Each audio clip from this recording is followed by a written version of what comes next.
Praise the lord. ఈ ఉదయకాలము దేవుని సన్నిధిలో మనము వాక్యం ధ్యానించుకోవడానికి, ప్రార్థనలు చేసుకోవడానికి దేవుడు మనకిచ్చిన ఈ సమయాన్ని బట్టి, అనుకూలతను బట్టి దేవునికి వందనములు చెల్లిస్తున్నాను. మీకందరికీ కూడా ప్రభువైన యేసుక్రీస్తు నామములో శుభములు తెలియజేస్తూ ఉన్నాను. ఈ దినం అంటే నిన్నటి నుంచే మనము నూతన మాసంలోనికి ప్రవేశించాం కదా. ఈ మాసం అంతా కూడా దేవుడు మనకు తోడై ఉండాలి. మన యొక్క ప్రతి పనిలోనూ, మన యొక్క ప్రతి నడకలోనూ, మన జీవితం అంతట్లోనూ, జీవిత విధానంలోనూ మనకు దేవుడు తోడై ఉండి తన నడుపుదలను మనకందరికీ అనుగ్రహించి అన్ని విషయాలలో కూడా జయప్రదంగా నడిపించాలని మనము ప్రార్థన చేద్దాం. మరి ఈ దినము దేవుడు మనకిచ్చినటువంటి కృపావార్త తెస్సలోనికీయులకు రాసిన మొదటి పత్రిక 4వ అధ్యాయము 17 చివరి భాగము 18వ వచనము. కాగా మనము సదాకాలము ప్రభువుతో కూడా ఉందుము. కాబట్టి మీరు ఈ మాటల చేత ఒకరినొకడు ఆదరించుకొనుడి. ఈ మాటల్ని బట్టి మనము అర్థం చేసుకోవాల్సిందేమంటే మనము సదాకాలము ప్రభువుతో కూడా ఉంటాము. సాధారణంగా మనము ఈ మాటలు చెప్పి ఒకరినొకడు ఆదరించుకోవడం ఎప్పుడు జరుగుతుంది అంటే, సాధారణంగా ఇవన్నీ కూడా ఎవరైనా మరణించినప్పుడు వారి యొక్క మెమోరియల్ సర్వీసెస్లో, లేకపోతే వాళ్ళను జ్ఞాపకం చేసుకుంటున్నటువంటి సమయాలలో కూడా ఈ విషయాలను మనం మాట్లాడుకుంటూ ఉంటాము. అపొస్తలుడైన పౌలు గారు మనల్ని ధైర్యంగా ఉండమని చెప్తున్నారు. ఎందుకంటే మనం చాలామంది జీవితంలో ఒక ఇంట్లో ఒక వ్యక్తి దేవుని సన్నిధికి చేరుకున్నప్పుడు, ఒకవేళ ఆ వ్యక్తి ఇంటి పెద్ద అయితే ఆ ఇల్లు ఒక్కసారిగా ఎంతగా అప్సైడ్ డౌన్ అయినట్లుగా ఉంటుంది కదా. తలక్రిందులు అయిపోయినట్లుగా ఉంటుంది, అస్తవ్యస్తంగా అయిపోయినట్లు ఉంటుంది. అసలు మరి ఏం చేయాలో అర్థం కాదు. ఎలాంటి పరిస్థితులు ఉంటాయి అంటే ఆలోచించడానికి కూడా మనసు రాదు. ఇమ్మీడియట్గా ఒకవేళ జీవిత భాగస్వామి మరణించినట్లయితే ఆ పార్ట్నర్ ఎవరైతే ఉన్నారో ఆ పార్ట్నర్ గారికి అసలు ఎలా ఆలోచనలు కూడా రావు. ఒకరినొకరు సంప్రదించుకొని ప్రతి విషయంలో ఆలోచించుకొని పనులు చేస్తూ ఉంటారు. అలాంటిది ఒక్కసారిగా ఒక వ్యక్తి మనతో మాట్లాడడం లేదు, పలకడం లేదు, సడన్గా మాయమైపోయారు. ఏమైపోయారు? ఎక్కడికి వెళ్ళిపోయారు? మనతో లేరు. ఏం మాట్లాడాలి? ఎవరితో మాట్లాడాలి? నేను ఇప్పుడు ఎవరికైనా ఏం చెప్పుకోవాలి? ఎవరితో డిస్కస్ చేయాలి? ఇంట్లో పిల్లలు ఉంటారు, తప్పకుండా ఉంటారు, అందరూ ఉంటారు. ఇంట్లో సిబ్లింగ్స్ ఉంటారు, బంధువులు ఉంటారు, అందరూ ఉంటారు. కానీ ఆ లోటు, ఆ వెలితి అసలు ఎవ్వరూ తీర్చలేరు, పూడ్చలేరు. ఒక్క దేవుడు తప్ప. దేవుడు మాత్రమే మనల్ని ఆ లోటు నుంచి బయటకు తీసుకురాగలడు, ఆ లోటును పూడ్చివేయగలడు, ఆ లోటులో నుంచి మనల్ని బయటికి తీసుకురాగలడు. మరి అలాంటి స్థితిలో ఉన్నటువంటి ప్రతి ఒక్కరికి కూడా ఆదరణ కలిగించే మాటలు అపొస్తలుడైన పౌలు గారు ఈ వాక్య భాగంలో చెప్తూ ఉన్నారు.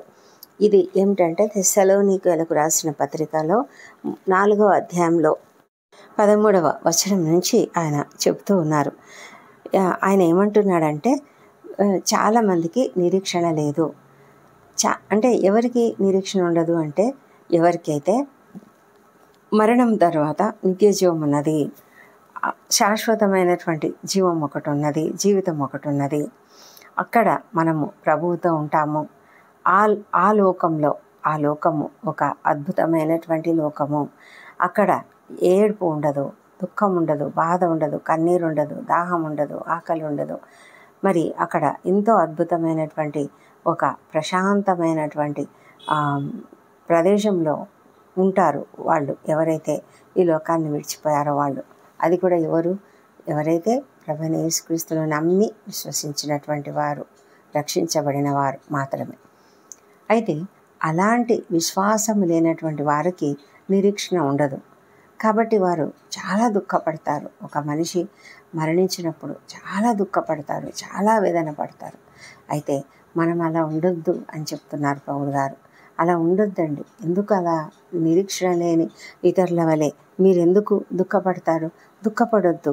ఎందుకంటే ఇక్కడ మన దగ్గర లేనటువంటి వ్యక్తులు ఎవరైతే దేవుని సన్నిధిలోకి చేరి ఉన్నారో వారందరూ నిద్రిస్తున్నవారు అని మరి అపొస్తలుడు పౌలు గారు చెప్తున్నారు. అంటే వారు నిద్రిస్తున్నారు. మనం అనుకుంటున్నాము ఆయన లేరే, ఆయన మనతో లేరే అని మనం బాధపడుతున్నాం. కానీ ఆ దేవుని సన్నిధికి వెళ్ళిన వారు నిద్రిస్తున్నారు. ప్రభువైన యేసు కూడా ఆ యాయీరు అనే వ్యక్తి యొక్క కుమార్తె చనిపోయినప్పుడు ఆయన వచ్చి ఆమె నిద్రిస్తున్నది అని చెప్తాడు. లాజరు నిద్రిస్తున్నాడు అని చెప్తాడు. అంటే ప్రభు దృష్టిలో మరణించిన వారు ఎవరు కూడా ఈ లోకంలో లేరంతే, వాళ్ళు దేవుని దగ్గర ఉన్నారు. వారు నిద్రిస్తున్నారు. అయితే ఏమవుతుందంట, మనము ఎప్పుడైతే ప్రభువైన యేసుక్రీస్తు మృతి పొంది తిరిగి లేచాడు అని నమ్ముతున్నాం కదా, ఆ నమ్మకమే మనకు విశ్వాసము. ఆ నమ్మకము ఆ విశ్వాసం లేకపోతే మనకు రక్షణ అనేది లేదు. ఎందుకంటే మనం ఆ విషయాన్ని నమ్మితేనే మనం రక్షించబడినట్లు. మరి ఆయన ఈ లోకంలో మరణించాడు అని మనకు తెలుసు, ఆయన తిరిగి లేచాడు అన్న విషయం మనం నమ్మకపోతే ఇక మన క్రైస్తవ విశ్వాసానికి అర్థం ఏం లేదు. ఎందుకంటే మనం నమ్మేది మన యొక్క అసలైన విశ్వాసం అందులోనే ఉన్నది. ఆయన మరణించాడు, తిరిగి లేచాడు, ఆయన ఆరోహణుడై పరలోకంలో ఉన్నాడు. మరి ఆ విషయం మనకందరికీ అర్థం మనకు తెలుసు, కానీ నమ్మేది చాలా కష్టం. చాలామందికి ఈ విషయం తెలుసు, ఎంతోమంది ఆ విషయం చెప్తారు కూడా, కానీ నమ్మరు. నమ్మకం అనేది మనకు చాలా ప్రాముఖ్యమైనది. అది ఉంటేనే, మనం నమ్మినట్లయితేనే మనము నిజంగా దేవుని పిల్లలుగా అంగీకరించబడతాము. అప్పుడు ఏమవుతుందంట, మనం అలాగే నమ్మి ఉన్నట్లయితే మనము ఏమవుతుందంటే ప్రభువైన యేసుక్రీస్తు నిద్రించిన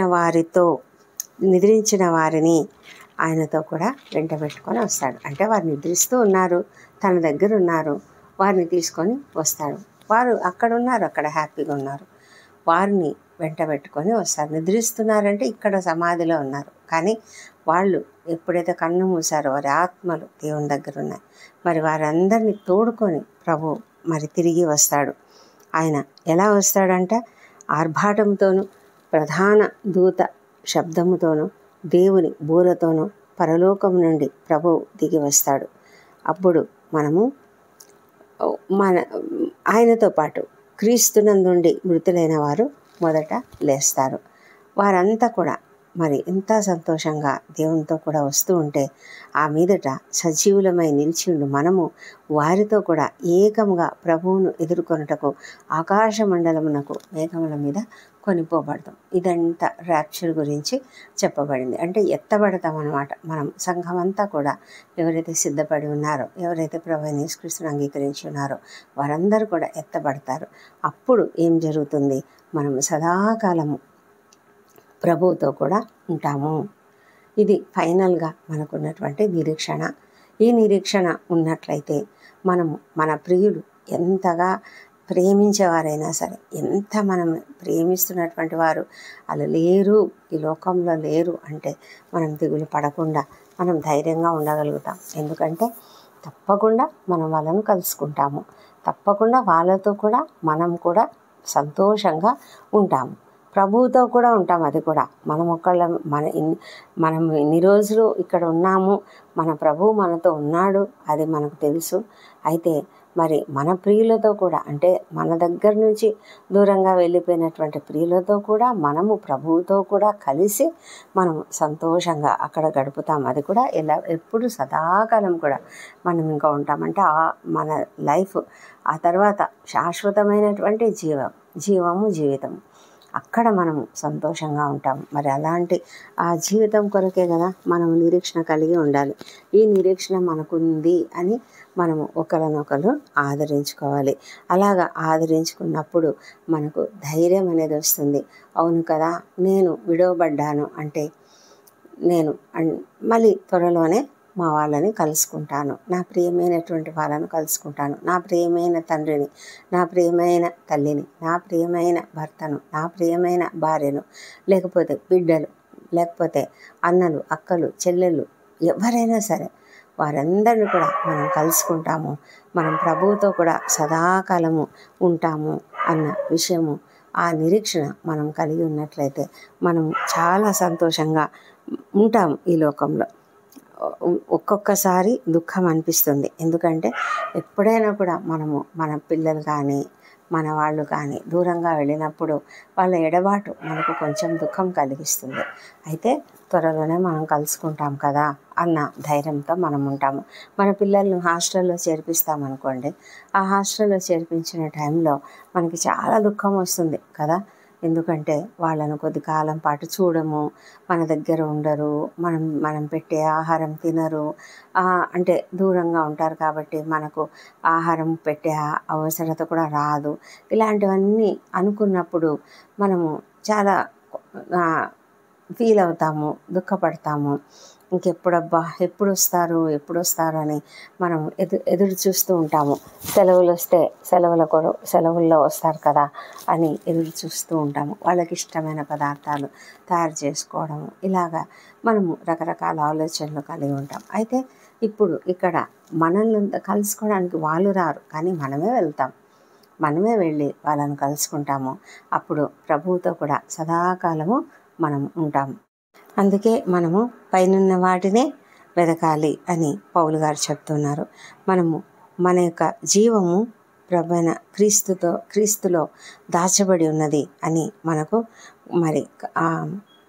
మనకు పత్రికలలో రాయబడి ఉన్నది. కాబట్టి మనము ఎల్లప్పుడూ కూడా ఆ నిరీక్షణతోనే మనం సంతోషంగా ఉండగలుగుతాము. అప్పుడే మనము ఆదరించబడతాము. ఎందుకంటే ఈ మాటలు వినినప్పుడు మనం త్వరలో కలుసుకుంటాం కదా, కొద్ది కాలము ఈ లోకంలో ఉంటాము. ఒక వ్యక్తి మనకంటే ముందుగా వెళ్ళారు, తర్వాత మనం వెళ్ళి కలుసుకుంటాం, అంతే తేడా. అదే మనము ఆలోచించుకొని, అదే మనము జ్ఞాపకం చేసుకొని ఆ మాటలతో మనము ఒకరిని ఒకరు ఆదరించుకోవాలి అన్నది మరి అపోస్తలుడైన పౌలు గారి యొక్క ఆలోచన. ఆ మాటలు చెప్పి మనము ఒకరినొకరు ఆదరించుకోవాలని ఆయన చెబుతూ ఉన్నాడు. మరి ఇలాంటి గొప్ప ధన్యత మనకు కలదు. అంటే ఇలాంటి నిరీక్షణ కలిగిన జీవితం మనకున్నది కాబట్టి మనము సంతోషంగా ఎదురు చూడగలము. మనము సంతోషంగా ఉందాము. ప్రస్తుతానికి మొదట్లో చాలా దుఃఖం అనిపిస్తుంది, కానీ మనము తప్పకుండా ఆ విషయాన్ని త్వరలోనే, అంటే నెమ్మదిగా మనము నెమ్మది పొందుకుంటాము, ఆదరణ పొందుకుంటాము. అలాంటి జీవితము ప్రతి ఒక్కరికి, అలాంటి దుఃఖంలో ఉన్న వారికి ఇలా ఆదరణ కలగాలని నేను ఎంతగానో ప్రార్థిస్తున్నాను. మరి ఈ మధ్య కాలంలోనే మొన్ననే, అంటే 24వ తేదీన మేము మా బావను కోల్పోయాము. మా అక్క భర్త అయినటువంటి మా బావ బ్రదర్-ఇన్-లా ఆయన దేవుని సన్నిధికి వెళ్ళిపోయారు. చాలా దుఃఖంగా ఉంది. ఎందుకంటే మరి ఇంటి పెద్ద ఆయన వెళ్ళిపోయినప్పుడు మా అక్క ఎంత దుఃఖపడుతున్నారు. ఆమె చాలా అంటే ఒకలాంటి కృంగుదల వచ్చేస్తుంది కదా, అలాంటి ఫీలింగ్స్తో ఉన్నారు. అయితే ఆమె కూడా మరి దేవుని అంగీకరించినటువంటి వ్యక్తే కాబట్టి ధైర్యంగానే మరి అన్నిటినీ పరిస్థితులను ఎదుర్కొంటూ ఉన్నారు. అయితే అందరం కూడా మనం ప్రార్థిద్దాం. ఇంకా ఎంతమంది జీవితాలలో నాకు తెలియదు, నేను ఈ ప్రార్థనలో ఏకీభవిస్తున్న వారు కానీ, ఈ వాక్యంను చూస్తున్నటువంటి వారు, వింటున్నటువంటి వారు ఎవరైనా కూడా ఒకవేళ ఇలాంటి స్థితిలో ఉన్నారేమో, రీసెంట్గా మరి వారి ప్రియమైనటువంటి వారిని కోల్పోయి దుఃఖంలో ఉన్నారేమో. అయితే మనము ఆ దుఃఖం నుంచి బయటికి రావడానికి ఈ మాటలు కొంత సహాయపడతాయని నేను ఆశపడుతూ ఉన్నాను. అలాంటి దుఃఖంలో ఉన్నటువంటి వారందరూ కూడా మరి నెమ్మదిని పొందుకోవడానికి దేవుడు మనకు సహాయం చేయనుగాక. దేవుడు మనల్ని ఆదరించే దేవుడు. ఆయన కన్న తండ్రిలాగా, మరి కన్న తల్లిలాగా మనల్ని ఆదరిస్తాడు. ఆయన ఎల్లప్పుడూ కూడా మన గురించి ఆలోచిస్తూ ఉంటాడు. ఆయనకు తెలుసు మనము చాలా దుఃఖపడతామని. అందుకే కదా మరి ప్రభువైన యేసుక్రీస్తు లాజరు గురించి అలాగే దుఃఖపడ్డాడు. ఆయన కూడా మరి నిజానికి ఆయనకు తెలుసు, తను ఎలాగో ఆయనను లేపబోతున్నాడని తనకు తెలుసు. కానీ వాళ్ళ యొక్క దుఃఖపడుతున్నటువంటి వాళ్ళను ఆదరించే క్రమంలో ఆయన కూడా ఒక విధమైన ఎమోషన్స్కి ఆయన కూడా గురైనట్లుగా మనం చూస్తాము. ఆయన కూడా కన్నీరు విడిచినట్లుగా చూస్తాము. అక్కడ ఉన్నటువంటి వారందరూ కూడా ఆశ్చర్యపోతారు. అబ్బా, లాజర్ని ఇంతగా ప్రేమించాడు కదా ప్రభువైన యేసు, అందుకే ఆయన కన్నీళ్లు పెడుతున్నాడు అతని గురించి అని వారంతా కూడా ఆశ్చర్యపోతారు. మరి మార్త, మరియలు అర్థం చేసుకోరు ఆయన చెప్పేది. తను మరి ఆయనను లేపుతాడు అన్న విషయము వారికి అర్థం కాలేదు. వాళ్ళు నిజంగా చూసే వరకు కూడా వారికి అసలు ఆ కాన్సెప్ట్ వాళ్ళకి అర్థమే కాలేదు. ఎంతసేపు మరి పునరుత్థానంలో జరుగుతుంది, ఆయన తప్పకుండా లేస్తాడు మా సహోదరుడు అని వాళ్ళు అనుకుంటున్నారు తప్ప, ఇప్పుడే ఆయన లేపుతాడు, ఆయన పునరుత్థాన శక్తి కలిగినటువంటి వాడు ప్రభువైన యేసుక్రీస్తు, ఆయనే పునరుత్థానము, ఆయనే జీవము, ఆయనే లేపగలడు అన్న విషయం వారికి తెలియలేదు. ఎప్పుడైతే ఆయన లాజరును లేపాడో అప్పుడు వాళ్ళకి అర్థమైంది. అంత గొప్ప విషయం, గొప్ప అద్భుతమైనటువంటి కార్యము ఆయన మృతులకి అప్పగింపబడక ముందు, అంటే సిలువకు అప్పగింపబడక ముందుగా జరిగినటువంటి ఈ సంఘటన ద్వారా అనేక మంది కూడా ఆయనకున్నటువంటి ఆ పునరుత్థాన శక్తిని బట్టి ఎంతగానో ఆశ్చర్యపోయి ఇంకా అనేకులు ఆయనను నమ్మి విశ్వసించడం జరిగింది. అయితే మరి ఆ తర్వాత జరిగినటువంటి సంభవంలోనే ఆయన మృతి చెందడం జరిగింది సిలువ పైన. ఆ తర్వాత ఆయన తిరిగి లేవడం కూడా జరిగింది.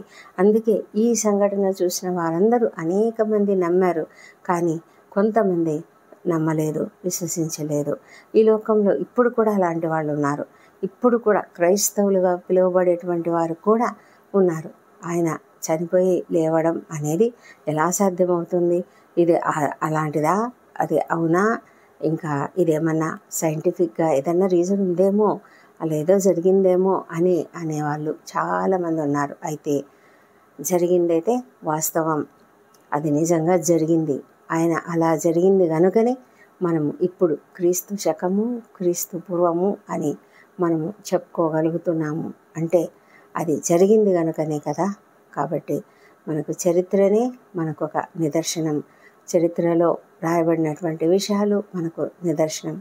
మరి చూసిన వారు మేమే దీనికి సాక్షులం అని అపొస్తలులంతా కూడా చెప్తున్నారు. మరి మనము చూడలేదు కాబట్టి చూడక నమ్మిన వారు ధన్యులు అని ప్రభువు చెప్పాడు. మనము చూడక నమ్ముతున్నాము, మనం ధన్యులము. మనం ఇలాంటి నిరీక్షణ కలిగి మనం దేవుని యొక్క రాకడ కొరకు ఎదురు చూద్దాం. ఎందుకంటే ఆయనతో పాటు మన ప్రియులందరూ కూడా వస్తారు. మనం వాళ్ళని మధ్యాకాశంలో కలుసుకుంటాము. ఆ గొప్ప సంఘటన కొరకు మనం ఎదురు చూడాలి. మరి ఏది ముందు జరిగినా సరే మనము దాని కొరకు ఎదురు చూస్తూ ఒక నిరీక్షణ కలిగి ఆదరణ తెచ్చుకొని ధైర్యం తెచ్చుకొని ఈ లోకంలో ముందుకు సాగాలి. మన జీవితము ఎప్పటి వరకు నిర్ణయించబడిందో, మన కాలగతులు దేవుని చేతిలో ఉన్నాయి. దేవుని చిత్త ప్రకారమే ప్రతి ఒక్కరు కూడా ఈ లోకంలో జీవిస్తారు. వారు ఎంతవరకు ఈ లోకంలో ఉండాలో వారి దేవుని ప్రణాళిక చొప్పున అంతవరకు ఈ లోకంలో ఉంటారు. ఆ తర్వాత మనమంతా కూడా సంతోషకరమైనటువంటి ఒక కలయిక, అంటే మన ప్రియులను కలుసుకునేటువంటి ఆ సందర్భానికి మనం వెళ్తున్నాం. ప్రభువును చూసే ఆ సందర్భానికి మనం వెళ్తున్నాం. కాబట్టి ఎంతో ఆనందంగా దీని గురించి ఎదురు చూద్దాం. ఆదరించబడి మనమంతా కూడా ఒకరినొకరు ఆదరించుకుంటూ మరి ధైర్యంగా జీవించడానికి, మరి ఎవరైతే ఒంటరిగా మిగిలిపోయారో వారికి కూడా ఆదరణ కలిగించే విధంగా మనం కూడా వారిని ఆదరిస్తూ మాట్లాడదాం. దేవుడు ఈ కృపావార్తను దీవించునుగాక. ప్రార్థించుకుందాం. పరిశుద్ధుడా, గొప్ప దేవా, ప్రేమ కలిగిన మా ప్రియ పరలోకపు తండ్రి, నీకు వందనములు, నీకు స్తోత్రం నాయన. మా తండ్రి, ఈ ఉదయకాలంన నీ సన్నిధిలో ప్రార్థిస్తుండగా మా ప్రార్థనలు ఆలకించండి. మా అపరాధములను క్షమించండి. ఇతరులు మాడేలా చేసిన అపరాధములను మేము కూడా క్షమిస్తున్నాం ప్రభా. ఈ దినం మేము చేయబోతున్నటువంటి ప్రతి పనిలో కూడా మాకు తోడుగా ఉండండి నాయన. జయప్రదంగా ప్రతి కార్యమును కూడా జరిగించండి దేవా. మా ఉద్యోగ జీవితాలలో మాకు కావాల్సినటువంటి స్కిల్స్ అనుగ్రహించండి, జ్ఞానం అనుగ్రహించండి. మా ప్రాణాలలో క్షేమమును, భద్రతను అనుగ్రహించండి దేవా. ఈ దినం మేము మాట్లాడుకున్న ఈ వాక్య ధ్యానంను బట్టి ప్రభా నీకు వేలాది స్తోత్రములు. అవును తండ్రి, ఎవరెవరైతే మరి ప్రియులను కోల్పోయిన దుఃఖంలో ఉన్నారో ఇంటిలో ఇంటి పెద్ద అయినా సరే, లేదా ఇంట్లో ఏ సభ్యుడు, ఏ కుటుంబ సభ్యులైనా సభ్యురాలైనా సరే తండ్రి, ఆ కుటుంబంలో ఎంతో దుఃఖం ఉంటుంది, ఎంతో బాధ ఉంటుంది ప్రభా. అయితే మేము ధైర్యం తెచ్చుకొని ఆదరణ పొందుకోవడానికి త్వరలోనే మేము నిన్ను కలుసుకుంటాము, మేము దేవునితో సదాకాలం, నీతో సదాకాలం ఉంటాము అన్న ఒక ధైర్యాన్ని మేము కలిగి ఉండడానికి మీరే మాకు కృప చూపించమని ప్రార్థిస్తున్నాం ప్రభా. మేము త్వరలోనే కలుసుకునే ఆలోపు మేము కూడా సంతోషంగా సిద్ధపడాలి కదా తండ్రి. మమ్మల్ని ఆ విధంగా సిద్ధపరచండి దేవా ప్రభా. మాకు కావాల్సినటువంటి ఆత్మీయ జ్ఞానంను అధికం చేయమని ప్రార్థిస్తున్నాం ప్రభా. నీతో మాకు ఇంకా అధికమైన రిలేషన్షిప్ కలిగి మేము సంతోషంగా జీవించగలగడానికి కృప దయచేయమని ప్రార్థిస్తున్నాం ప్రభా. మా తండ్రి, ప్రతి ఒక్కరికి కూడా ఆదరణ మీరే అనుగ్రహించే దేవుడు అంటున్నారు దేవా, నీకు స్తోత్రములు. మా తండ్రి దేవా, ఈ దినము మరి విద్యార్థులను దీవించండి, వారికి అందరికీ మంచి తెలివిని, జ్ఞానమును, జ్ఞాపక శక్తులను అనుగ్రహించండి. చదువుకునేటప్పుడు తండ్రి వారు వింటున్నటువంటి పాఠాలు చక్కగా విని అర్థం చేసుకునే కృపను దయచేయమని ప్రభా. వారంతా కూడా ఉన్నత స్థాయికి వెళ్ళటకు సహాయం చేయండి. ఎలాంటి సాతాను శోధనలకు గురి కాకుండా కాపాడమని వేడుకొంచున్నాం నాయన.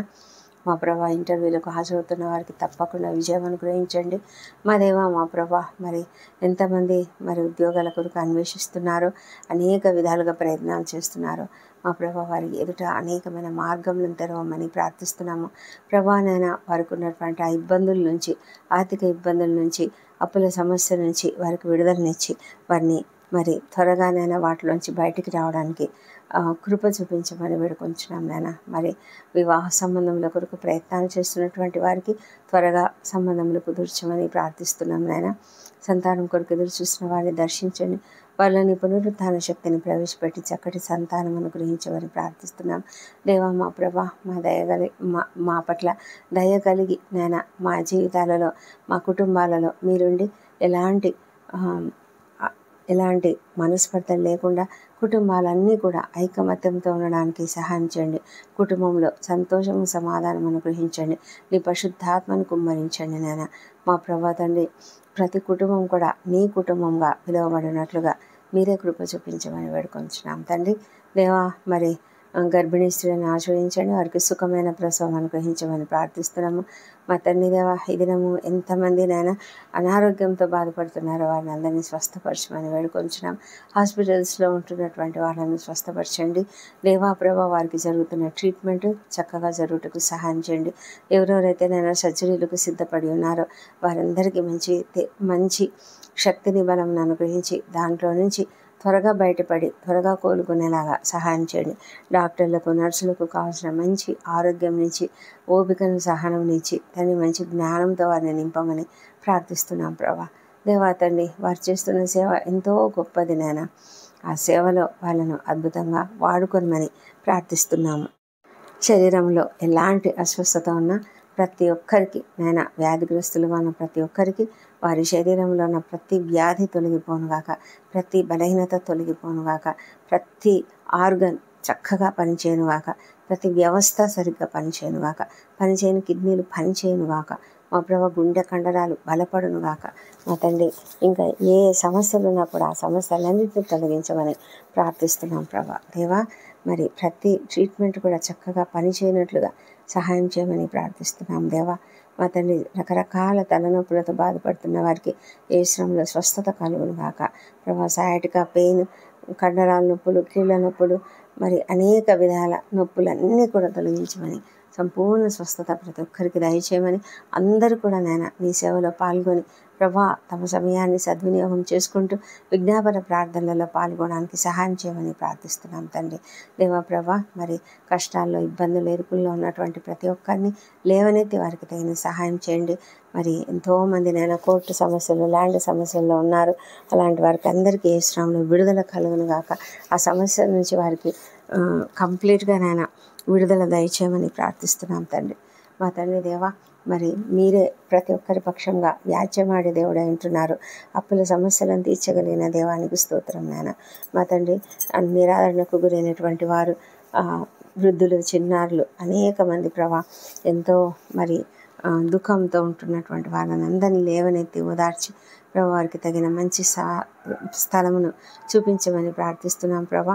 మరి ఒంటరి తల్లులను, ఒంటరి మహిళలను కాపాడమని వేడుకొంచున్నాం నాయన. మా తండ్రి దేవా, మా దేశంను దీవించండి. మా దేశంలో జరుగుతున్నటువంటి భయంకరమైన అన్యాయాలు, అక్రమాలు వాటిని తొలగించండి తండ్రి. ప్రభా, కంప్లీట్గా తొలగించమని ప్రార్థిస్తున్నాం. నీతిగా, నిజాయితీగా ప్రతి ఒక్కరూ ఉండున్నట్లుగా, ముఖ్యంగా అధికారులు, ఉద్యోగులు, పరిపాలకులను దీవించి వారందరూ కూడా నీతిగా, నిజాయితీగా పనిచేయడానికి సహాయం చేయమని ప్రార్థిస్తున్నాం తండ్రి. మా దేవా, మా దేశం పని పరిశుద్ధాత్మను కుమ్మరించమని ప్రతి ఒక్కరు నేను తెలుసుకునేలాగా సహాయం చేయమని ప్రార్థిస్తున్నాం. ప్రపంచమంతటా శాంతి సమాధానం అనుగ్రహించండి.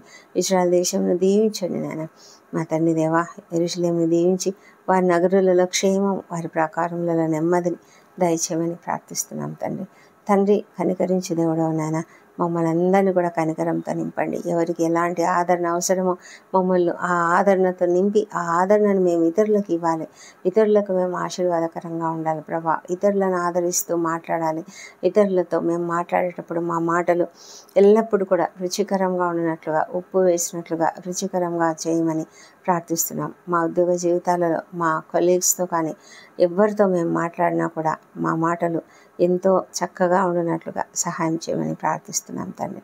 దేవా తండ్రి, మా ప్రయాణాలలో క్షేమమును, భద్రతను అనుగ్రహించండి. ఈ దినం జరగవలసిన ప్రతి కార్యక్రమం కూడా అద్భుతంగా, ఆశ్చర్యకరంగా, జయప్రదంగా జరిగించమని ప్రార్థిస్తున్నాం తండ్రి. ఈ దినం బర్త్డేలు, వివాహాలను జరుపుకుంటున్న బిడ్డను దీవించండి. గడిచిన సంవత్సరం అంతా మీరు వారికి చేసిన ప్రతి మేలును బట్టి నీకు వందనములు. రాబోయే సంవత్సరంలో ఇంకా అధికమైన మేలులను వారికి అనుగ్రహించమని ప్రార్థిస్తున్నాం. నీ ముఖ కాంతిని వారిపైన ప్రకాశింపజేయం. నీ సన్నిధి కాంతిని వారిపైన ఉదయింపజేసి నాయన నీ కొరకు జీవించలాగా వాళ్ళను వాడుకొనండి దేవా. ప్రభా, మరి వారి జీవితాలలో ఉన్న సమస్యలన్నీ తొలగించమని ప్రార్థిస్తున్నాం. ఆశీర్వాదములు కుమ్మరించండి దేవతండి. ఈ ప్రార్థనలు ఏకీభవిస్తున్న ప్రతి ఒక్కరిని దీవించండి. ప్రతి ఒక్కరికి వారికి ఉన్న సమస్యలను తొలగించి నడిపించండి. రక్షణ లేని ప్రతి ఒక్కరూ రక్షించబడుదురుగాక. మా తండ్రి, వారి హృదయములు తెరవబడునుగాక, మనోనేత్రం తెరవబడునుగాక, వారిని అంగీకరించుదురుగాక. దేవా, నమ్ముదురుగాక. తండ్రి, మీరు ఆ కార్యం మీరు మాత్రమే చేయగలరు. మా ప్రభా, సహాయం చేయమని ప్రార్థిస్తున్నాం. మా తండ్రి, వ్యసనములకు గురైనటువంటి వారికి యేసునామములో విడుదల కలుగునుగాక. మా తండ్రి, నీకే వందనం చెల్లించుకుంటున్నాం. మా ప్రార్థనలన్నీ మీరు అంగీకరించి జవాబులు ఇచ్చినందుకు నీకు వందనములు తండ్రి. ఈ ప్రార్థనలన్నీ మా ప్రభువును, మా ప్రియ రక్షకుడునైన యేసుక్రీస్తు అత్యంత శక్తిగల ఉన్నతమైన నామంలో అడిగి పొంది ఉన్నామని నమ్ముతూ నీకు స్తోత్రం చెల్లిస్తున్నాం తండ్రి. Amen, amen.